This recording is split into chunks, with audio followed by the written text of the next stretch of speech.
bouffé sa langue en buvant grand mon whisky. Quant à moi, peu dormi, vie débris, mais j'ai dû dormir dans la gouttière où j'ai eu un flash. En 4 couleurs. Allez hop, un matin, une louloute est venue chez moi, poupée de cellophane, cheveux chinois, un sparadrap, une gueule de bois, a bu ma bière dans un grand verre en caoutchouc, comme un indien dans son igloo. Ça plane pour moi, ça plane pour moi, ça plane pour moi, moi, ça plane pour moi.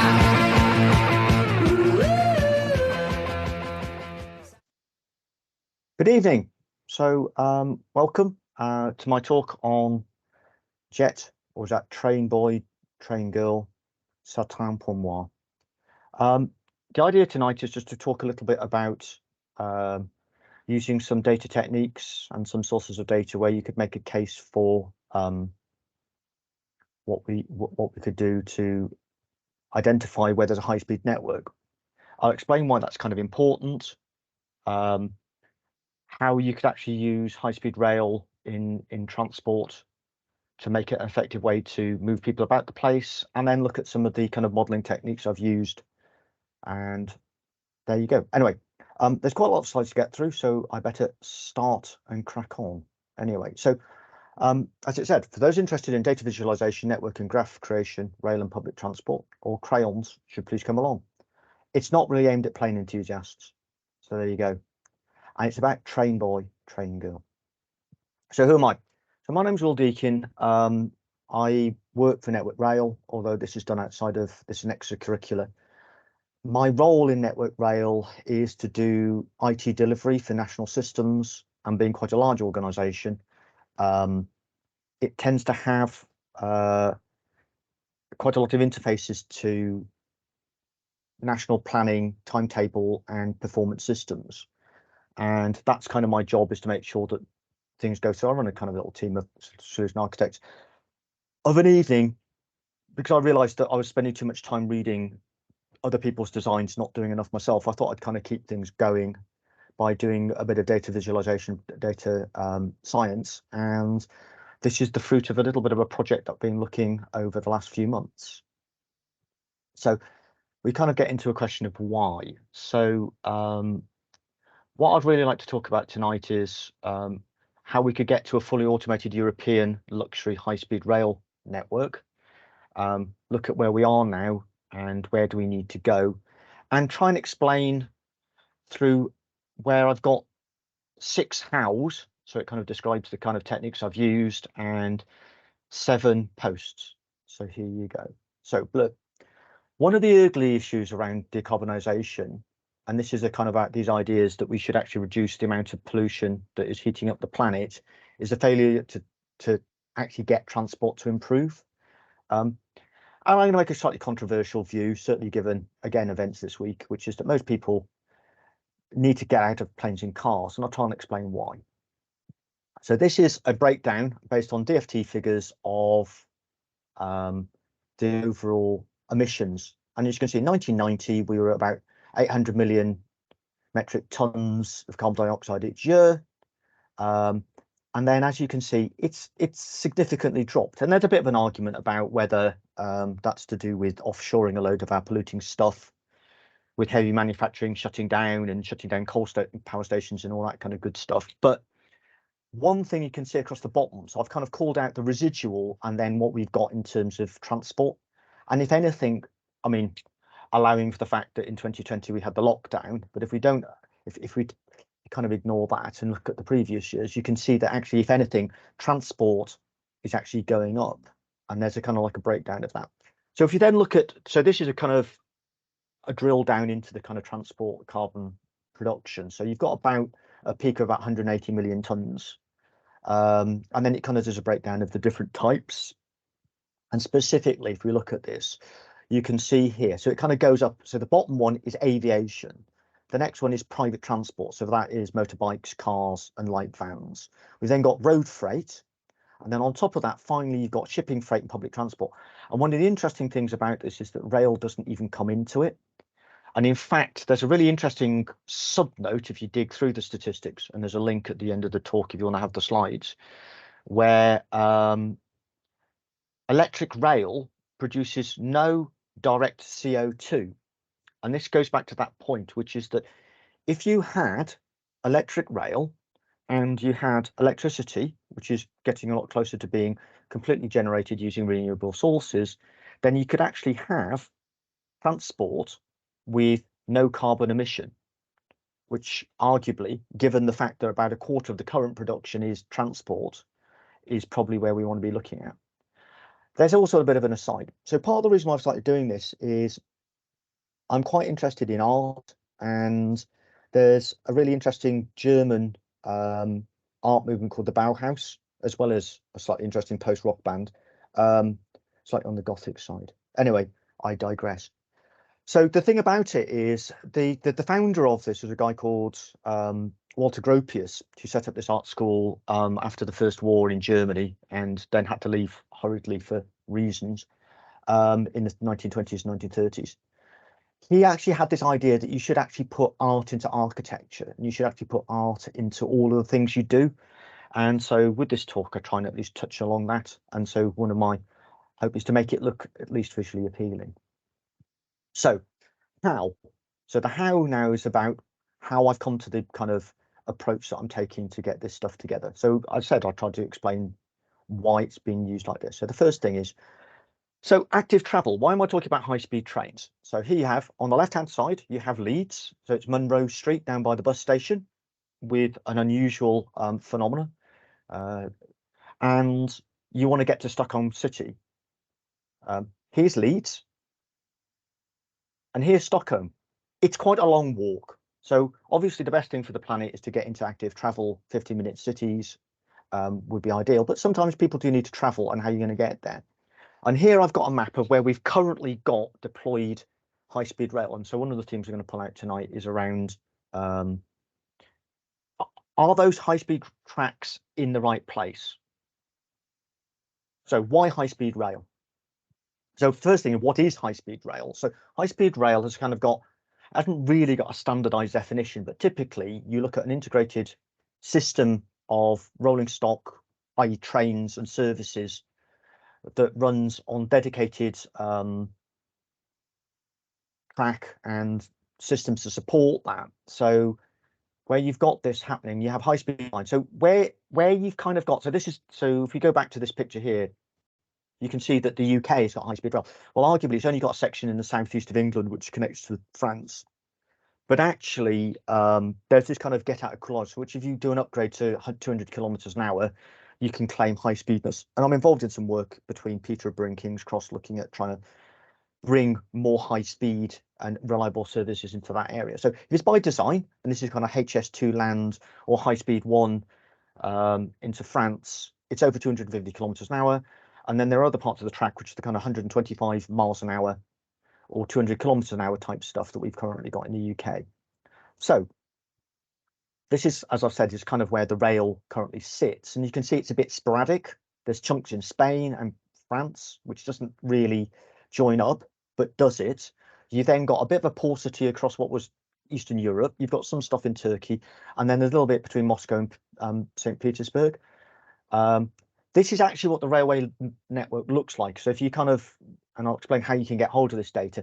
This is currently where there is network everywhere, and you can see that actually only quite a small subset, mostly in Western Europe, is actually has track provided. And I'll kind of try and explain why that's not necessarily a bad thing, but maybe we could do better.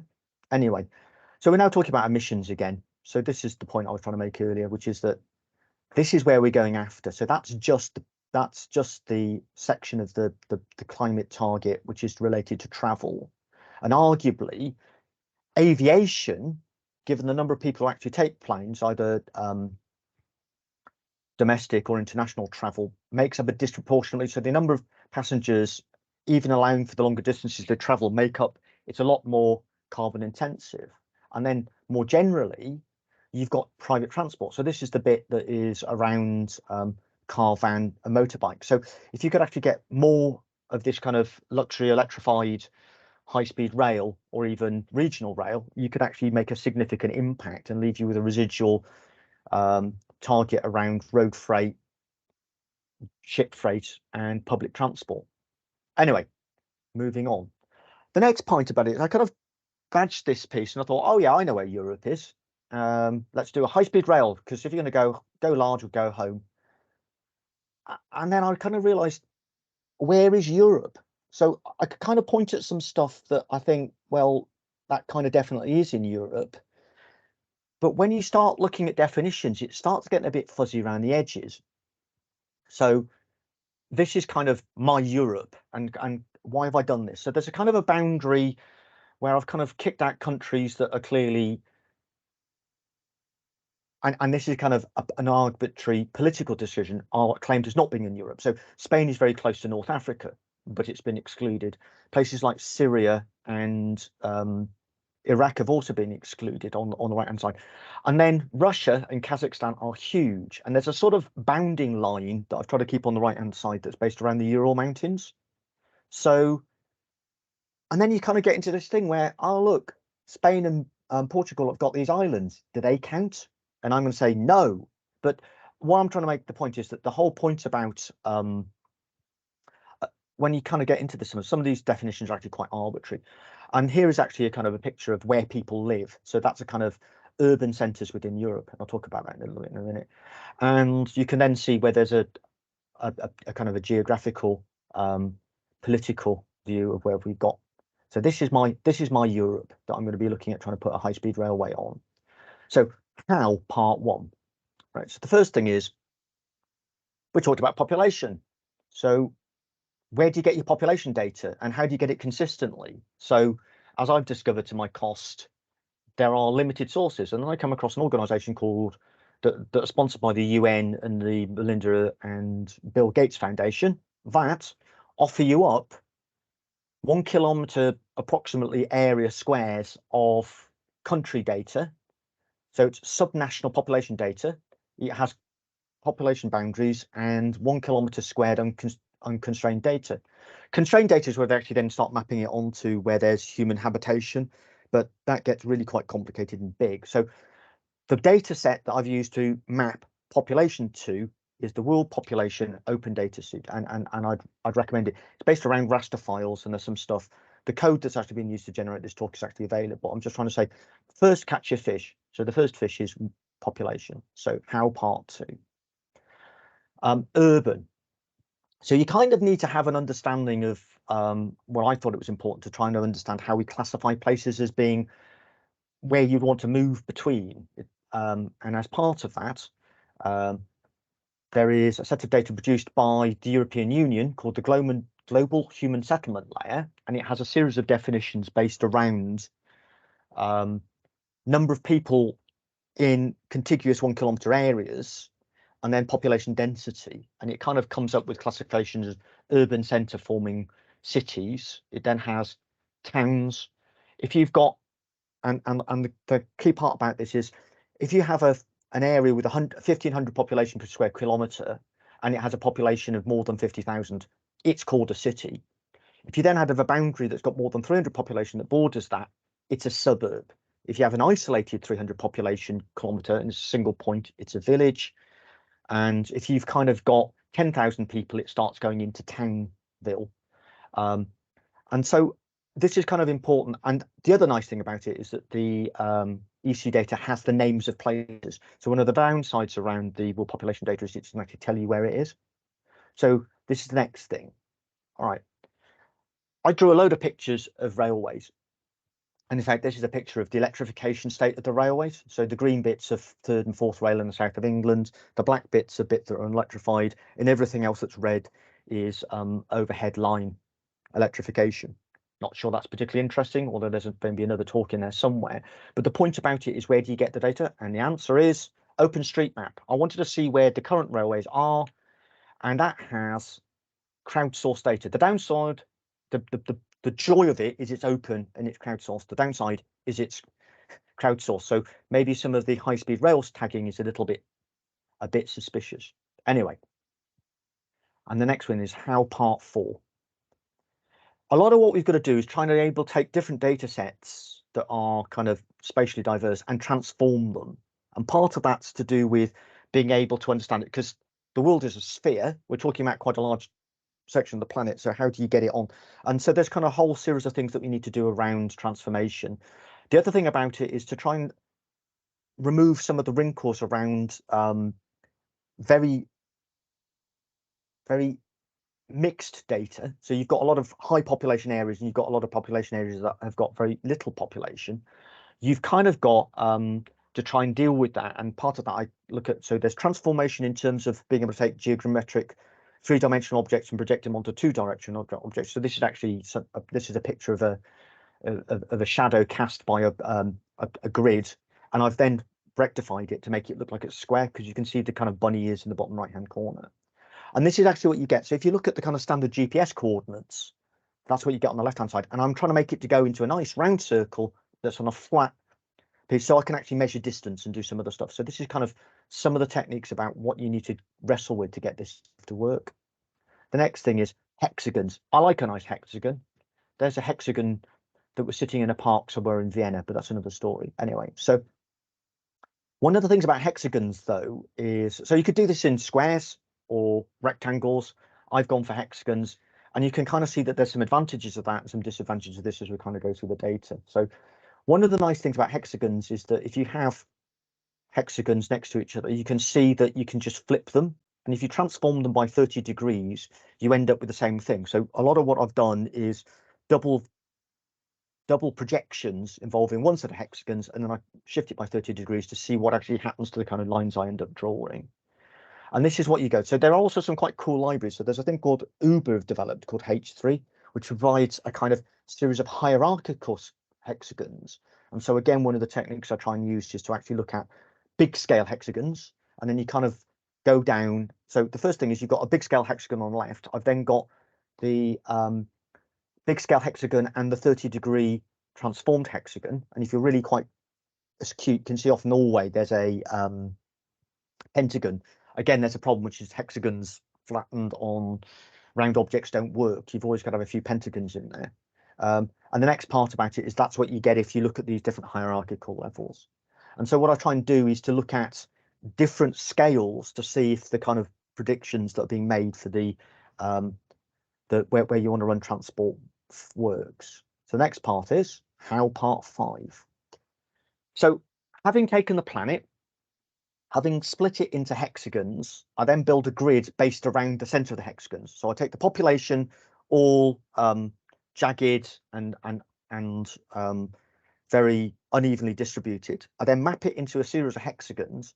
I then take the center of the hexagon and build a thing called a Delaunay mesh, which then basically gives you a full network of what you're looking at, and then play some tricks to see where are the areas that you've got the biggest number of people. So the final point about this is the idea is that where you want to build your high-speed railway is where you've got lots of people who want to go somewhere else where there's lots of people. So it's not very good for mapping holiday destinations, possibly, but it is quite good for looking for people who are going to visit other people, either for business or for leisure. More your city break. And so here's the first set of results. So when I did this, I looked at projecting all the data for Europe and went, oh, according to the urban definitions, there are no people, or virtually no people, in Europe. So why do I need a high-speed network?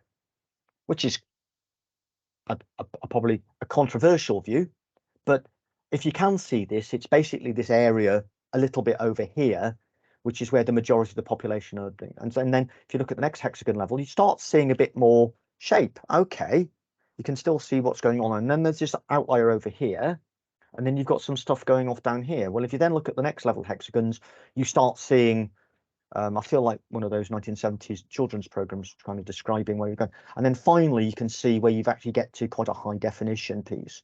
And what you're seeing is that the majority of people in Europe live in this belt, starting with Britain, going through the Netherlands, through to the kind of Rhineland and down to kind of like northern Italy. Apart from a couple of other pieces where you've got a very large concentration based around Paris, you've got a large concentration based around Moscow, and then you've got some stuff going off down Istanbul and the coastline of Romania. And that's kind of what you get. So that's the starting point, looking at the population. So then part 2, feels like we're casting shadows on the wall. Plato might have said something about that. And this is where I start putting the mesh and then start filtering that mesh based on criteria where you've got high. And so the simplest high-speed network you want to have, which is taking the full mesh and then only looking at where people are, is this. So if you have your high-speed network, where do you want it? Well, you want it somewhere in the Rhineland and then connecting Dublin through to Budapest or Vienna through to Stuttgart. And then possibly you need to kind of do something. And this part of the reason for doing the flip means that you end up with these 2 different views. So one of the problems you can end up with hexagons is you end up with an artifact, which is that dependent on whether you've got a flat side or a pointy side, you end up with a different shaped network, which is why I try and look at this. So this is the next level down. You can then start seeing, well, okay, that's not really changing things very much, but Istanbul and Moscow start appearing in the connection. And then finally, you start seeing where you're getting a pattern into an overall where you would want to start building your high-speed network. So how, part 6. So this is a slight aside. So this is about, so I've got a full mesh. You probably wouldn't want to invest in that. What you want to do is maybe to prune that. So the thing called a spanning tree. So what it is it's a way that by using the weights between edges, so you've got this network, we then kind of looked at the graph, we're then going to go and try and build something where you build a network that means with the smallest number of lines, you can get the most communication across the whole of the network. And there's some stuff that I'd like to have had more time to do, but I haven't, around flowing of networks. But this again is probably the final bit of the how. And this is around actually how do you then prune that quite complicated network and get it to the position which starts telling you something useful. So that's what a spanning tree network would look like, which we then applied the overlay to. So part 3. This is what you get, as I've said before. And so the first point is the scale level. The next number is actually the angle. So that's 0 degrees, that's 30 degrees. Similarly, you start seeing this pattern coming through. And then that's the most dense layer that we're going to get to. So it's kind of, well, I'm not really sure that the 4th hierarchy is really telling me very much when it comes to that level of, that's starting to look like that's probably where I want to build my metro system or my regional network rather than where I'm getting my high-speed network. So we're going to kind of ignore that. So the next part then becomes, okay, this is where I then start trying to plot it on top of where the existing network is. So the existing network's in blue, and you notice actually there's a lot of stuff in Spain, but there's not so much in the areas over to, so obviously people have done some things right, because there's clearly an orange line that corresponds to where the network is, but it's not that there seems to be some stuff that's missing and some stuff that has a lot of high-speed network that doesn't seem to justify it. If you then start looking at the kind of 2 hierarchy level, it starts to make a little bit more sense, although I would say there's this section in Eastern Europe that is really quite lacking, and we'll talk about that a little bit in a minute. Then finally, this is where I start. So the first thing is, if we kind of look at these diagrams, we're in a position where there's clearly a core network that's a high-speed network that should be based around the center of Europe based on population distribution. If we then look at where we've got the high-speed network, it would appear to me at least that we've kind of got a lack of a kind of north-south, Netherlands to northern Italy approach.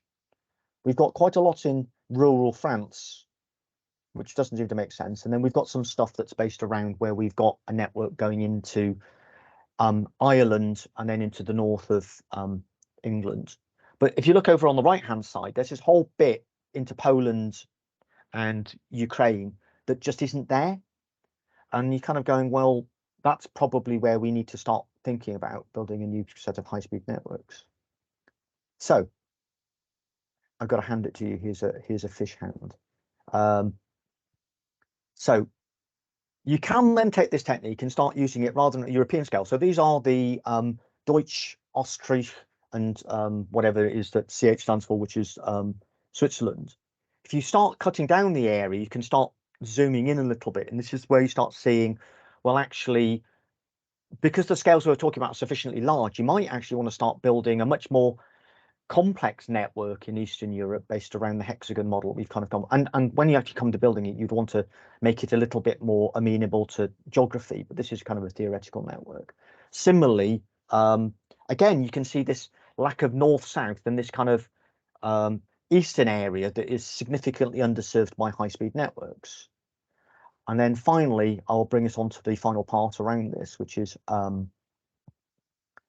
where I've tried to look at where we've got. So I had quite an interesting discussion on the social medias about what do we mean by the British Isles. So there are some of my esteemed colleagues from Ireland who don't necessarily appreciate the term British Isles for historical reasons, and they've coined a term which is the islands of Northern Europe. So I thought that was quite an interesting way of describing this. So what I've tried to do here is start looking at an approach where, because it's closer to home, you can actually see that based on the population distribution, that Northern Britain, or sorry, Britain, and including Northern Britain, is actually quite densely populated, even on a European scale. So you've got this swathe of people from sort of where we are, Leeds, Sheffield, Manchester, Hull, through the Midlands, then through to kind of northern France, Haute-de-France, and then the Netherlands through into the Rhineland. And if you're going to build one of your networks, you probably want to start looking at that. So again, I'm going to start focusing a little bit on a more parochial schemes, because one of the things that's interesting here is that, do you notice where we're starting to see a network needing to be built? So we've got a kind of key network between Birmingham and Manchester, and then from between Manchester and Leeds, and then going off to Liverpool and then across to Hull. Okay, and the weight of that line is actually related to the kind of the population density. And then if you take the flipped hexagon, you end up with this position where you've got this position where you kind of go across from Birmingham and then start going across into Nottingham, Leicestershire, and then again there's a link that goes up through Sheffield, up to Leeds, and arguably into Bradford. So and this is actually where the network currently sits. So you can see here the link between Birmingham and Leeds and Birmingham, Sheffield kind of isn't there. We've got a kind of a very London-centric network. We haven't got a very cross-country centered network. And again, you can see in Scotland, there's kind of a need to do something between Newcastle up through the Great Glen into Scotland. And then finally, you can see a similar thing where you kind of reorient the hexagon, and you can see again, while we seem to have done something sensible there, there does seem to be a lack going east-west. And I'd argue that is probably the eastern leg of HS2, and that is actually dealing with the current and northern leg of HS2 into northern England. Anyway, so this is, again, if you look at it a number of different scales, you kind of reach a very similar conclusion, albeit one of the downsides of having a spanning tree network is the fact that it only has a single link. It's designed to kind of maximize the connectivity, but it means that if you have a break at any point in the network, you will actually end up with a failure. So you one point breaks, you can't get between across the network. So one of the things we're also considering when we're going to move to a kind of a high-speed network would be looking at trying to do something a little more round, trying to put in some kind of resilience. And there you go. And this is the final one. So I've kind of put the names of places. So it looks like you do need to have that high-speed link between Manchester and Birmingham, but you also need to have that high-speed link between Liverpool, Manchester, Leeds, and Leeds and Sheffield. And currently, that seems to be proving to be rather difficult to deliver. In a similar way, again, we need to have a better Manchester to Leeds, through to Hull, and then up to Newcastle, and similarly, a better link between Birmingham, Nottingham, and Sheffield. And this is just what happens if you put the data down, do some simple manipulation, draw some pictures, apply some crayons, and you end up with an approach like this. And at this point, there will be a little bit more at the end of the talk. I thought I would stop presenting for a moment and just say, has anybody got any thoughts or questions about what I've come up with there? So, sorry, I've just realized I'm reading the transcript. So I'm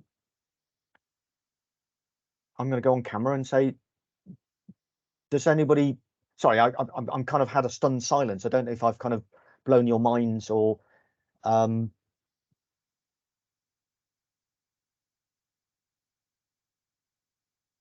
sorry, I've just seen a question appear and it's not kind of, where's it's disappeared?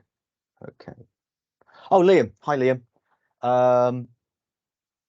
So you've asked why did I come up with this approach? Well, I don't know. I mean, it's sort of it's a sort of logical consequence of following a sort of a logical thread. So I kind of start off with the idea that we've got an issue with transport having problems with carbon, and arguably passenger transport using renewable electricity, and having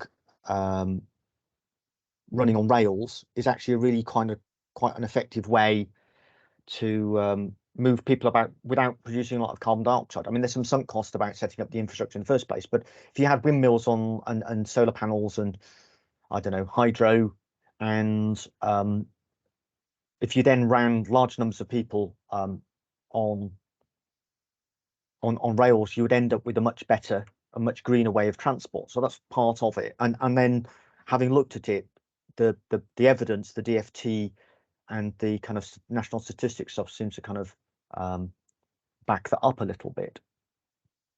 The next part then becomes, well, there's this kind of idea of what we need to do. I mean, so I do a reasonable amount of, so I maybe I didn't mention, I do a reasonable amount of travel.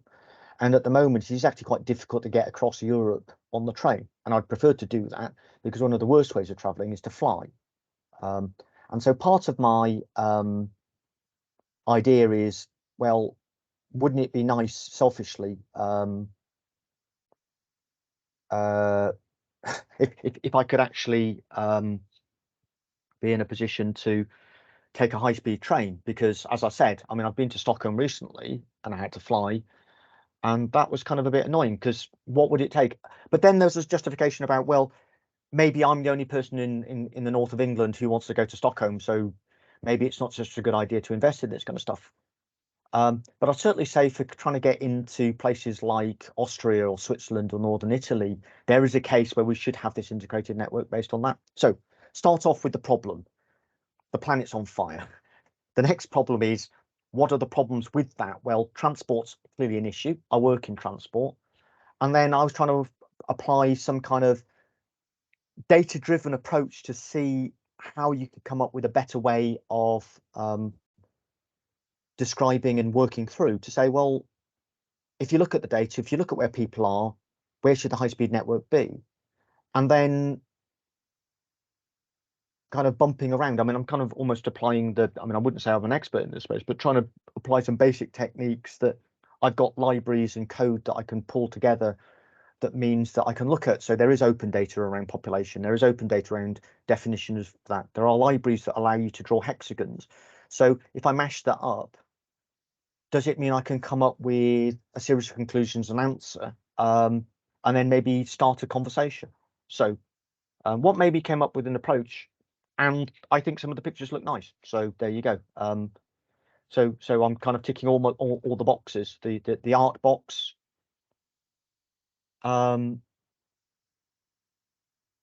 Yeah, I mean, so Mike, sorry, Liam, you're right with the answer, and I'll just try and kind of pick up the point. So it kind of wasn't my idea. I mean, Uber did it. I mean, so they were kind of going, how do we move lots of people around on our ride sharing thing? And they published the library. I mean, there is some other stuff where if you were going to make a link into Ireland, and I get that. I mean, I kind of did another one, which is, you know, rather than rail, where would I have a high-speed boat network? But you know, that's kind of a different piece. And if you look at the kind of connections between Scotland and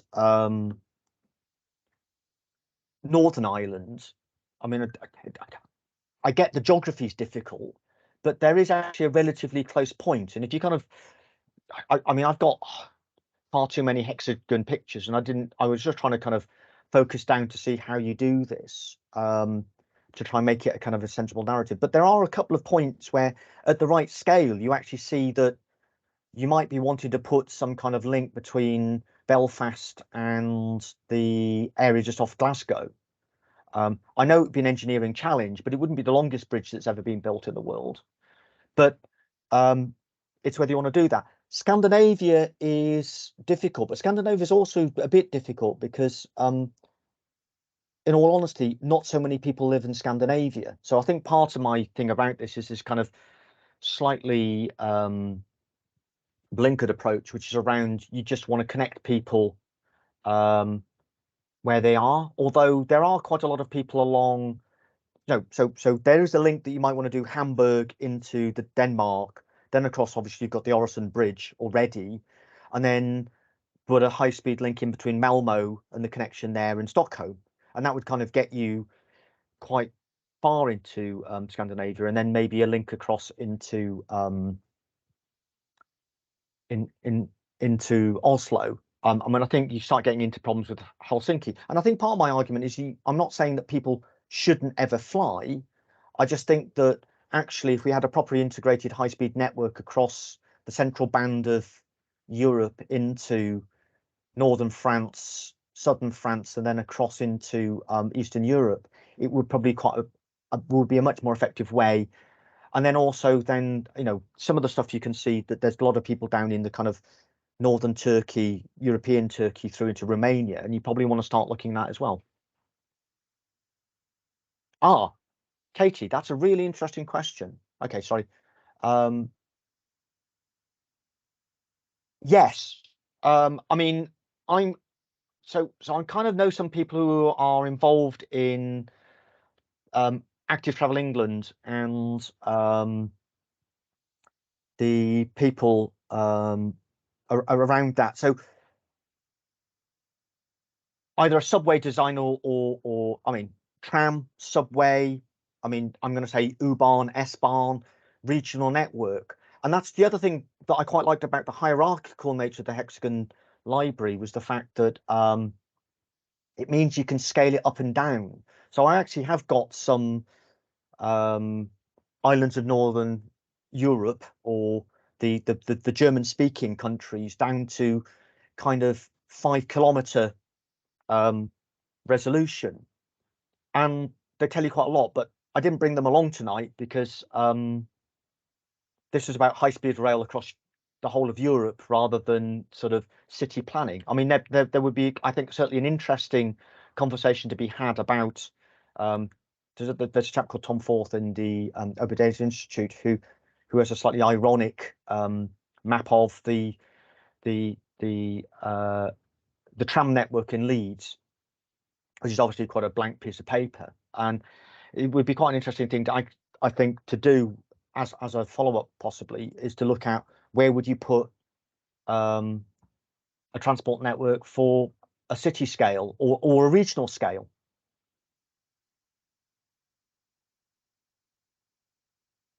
How about comparing current air use versus current rail?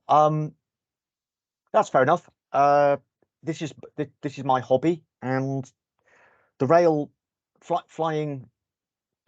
Okay, this is anecdotal. I know that living in the north of England, that it is about the same travel time for me to get to Amsterdam as it is to fly to Amsterdam. So whereas the flying bypasses a natural obstacle, I can get into Amsterdam Central, which is in the heart of the city, in a way that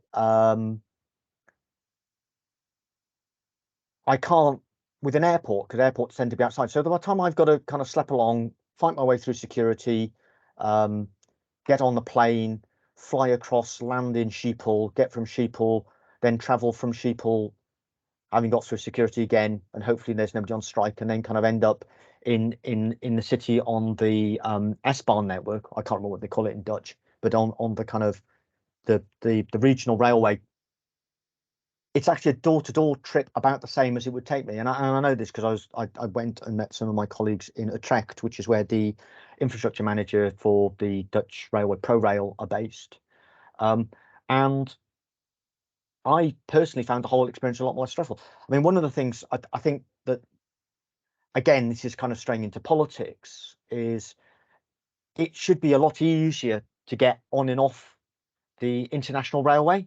And so I've got another trip coming up where I can go to Brussels easily enough. But although the distance is not so large on a kind of international scale, it is very difficult to take a train from Brussels to Vienna. You've got to stop and change 3 times because there's no high-speed network, and you've got 3 different connections. So it's likely I'm going to end up having to fly. I'm waiting to kind of get a call back on the tickets, but it's looking like it's going to take about 14 hours with a number of layovers. So I think there are some kind of other bits that you're perfectly correct. I mean, part of my problem about flying, but I don't know where the open data is around flying, and it's kind of difficult to kind of model that in a way that, working in the rail industry, I kind of understand some of the give and the get a little bit easier, even if it's in a crayoning high level view.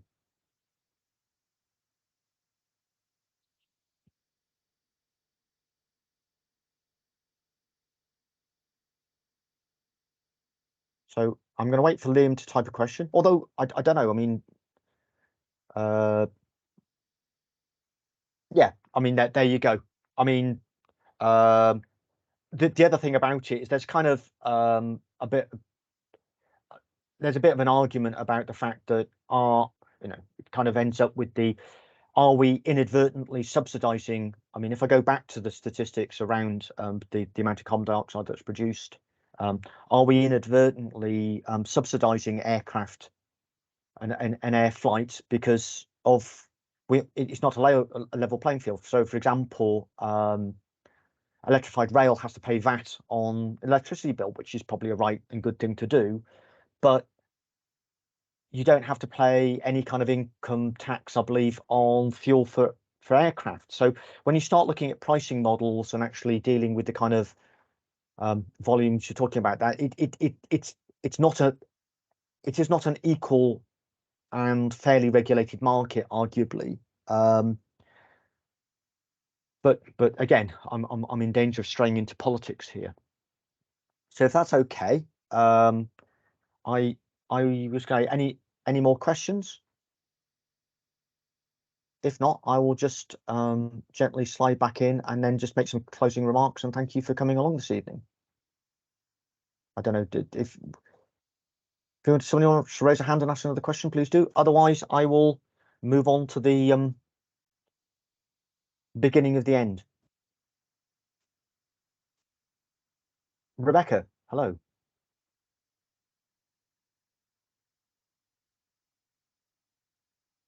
Do you want to speak, or do you want to ask a question?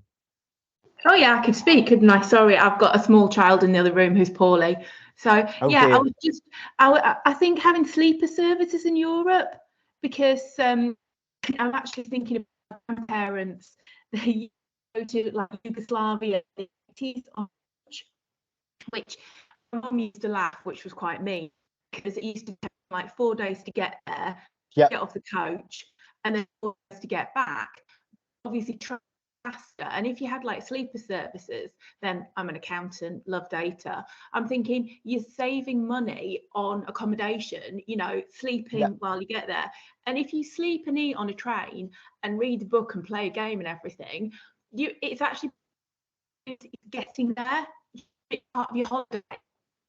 No, I agree, but I mean, there are 2 things to that, which is if you're traveling at 250 kilometers an hour, it's not going to take you 4 days to get across the whole of Europe.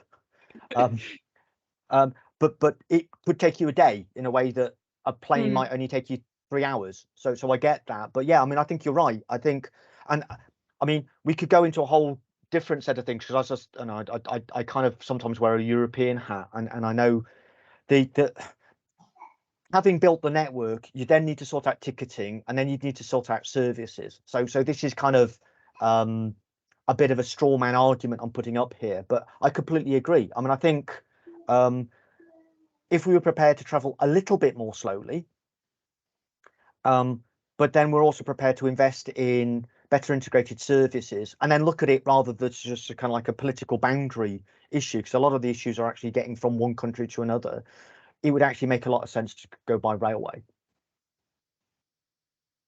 So I'm afraid I'm in violent agreement. Yes. All right.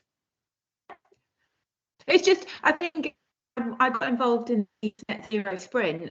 A lot of it is about people's mind and behavior rather than just the figures. Do you know what I mean? It's like explaining, well, it might take you slightly longer on the bus, but if more people catch the bus, the traffic will reduce, Yeah. and the bus won't take so long, and obviously your carbon footprint shrinks. It's about not just lecturing people, it's about saying, well, doing this will actually have a benefit to you in many ways.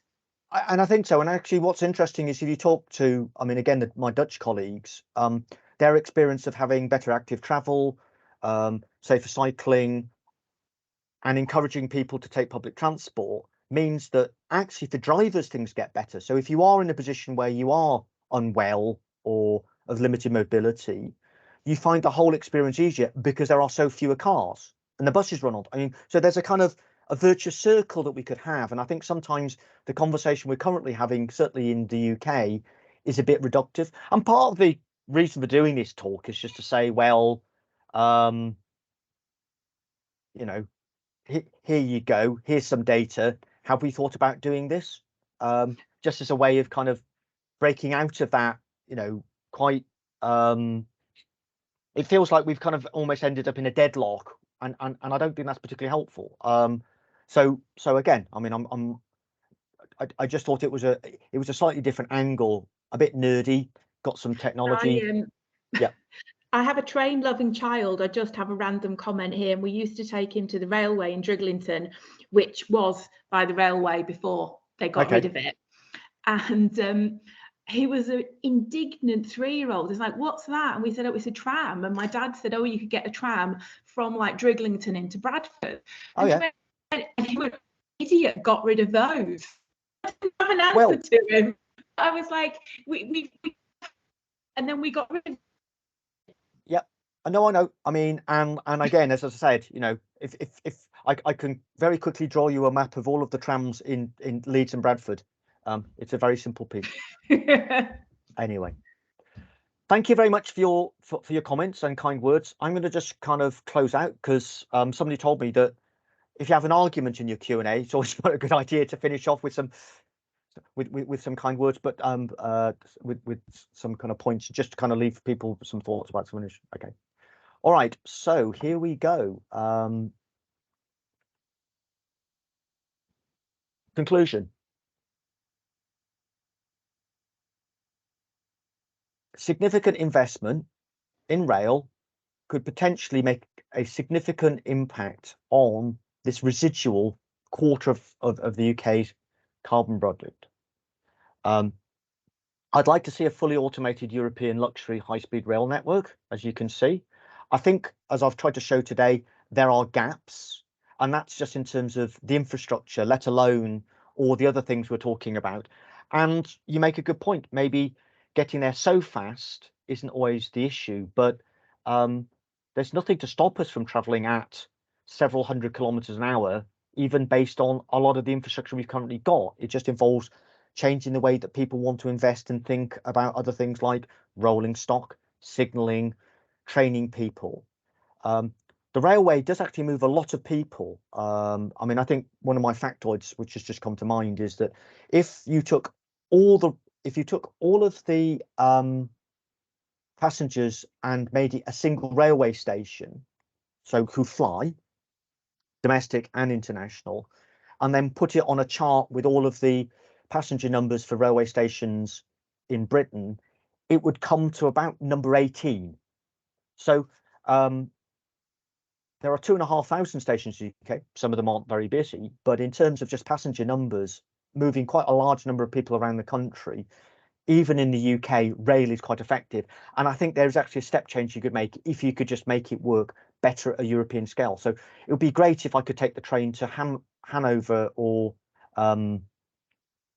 Malmo or Stockholm or even Frankfurt and Berlin.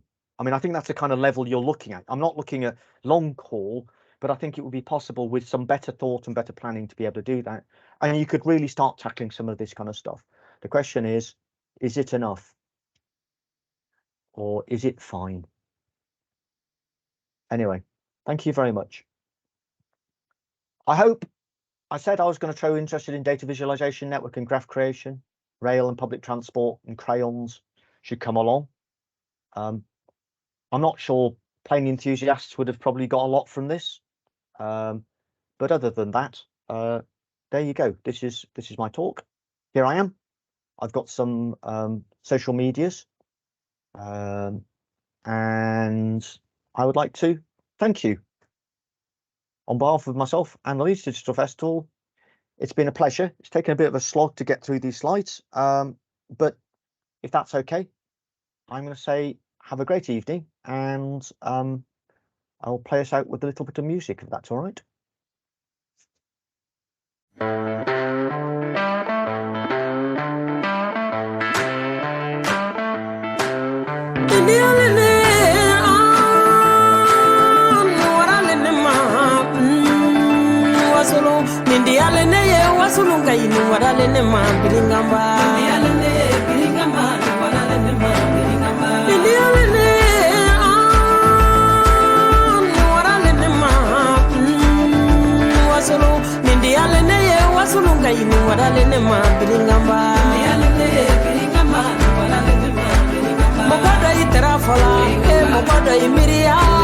I go can defo ila wasolo irite ko I go can defo ila kamere ngoni foko I go can defo ila lindo hilila bate amna tola kajamana mara bringamba